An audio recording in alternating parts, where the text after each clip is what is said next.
Hey everyone, today I'm going to show you how to remove Google Authenticator from MEXC Global. Without any further ado, let's get started. First, you'll want to open your Google Authenticator app on your device. Once the app launches, go ahead and log into your account if you haven't already. This will bring you to your main dashboard where you can see all the accounts you've linked to your Authenticator. Now here's where you'll make the change. Take a look at the list of all your registered Authenticator apps displayed on your screen. You need to locate MEXC Global from this list. This is the account you recently linked, so it should be visible among your other two-factor authentication entries. Once you've found MEXC Global, here's what you need to do next. Swipe left on the MEXC Global entry. As you swipe, you'll notice a trash bin icon appearing on the right side of the entry. This icon indicates that you can delete this particular account from your Google Authenticator.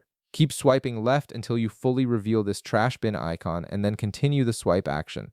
After you complete the swipe, a prompt window will appear on your screen. This confirmation window is asking you to verify that you really want to proceed with removing the MEXC Global account from your Google Authenticator. This is an important security measure to prevent accidental deletions, so make sure you're certain about removing this account before moving forward. Once you've reviewed the confirmation message and you're ready to proceed, simply tap on Remove Account. This action will immediately delete the MEXC Global entry from your Google Authenticator app. The account will no longer appear in your list of registered authenticators, and you won't receive any more verification codes from MEXC Global through this app. And that's it. You've successfully removed Google Authenticator from your MEXC Global account. If this video helped you out, be sure to leave a like, subscribe, and I'll see you in the next one.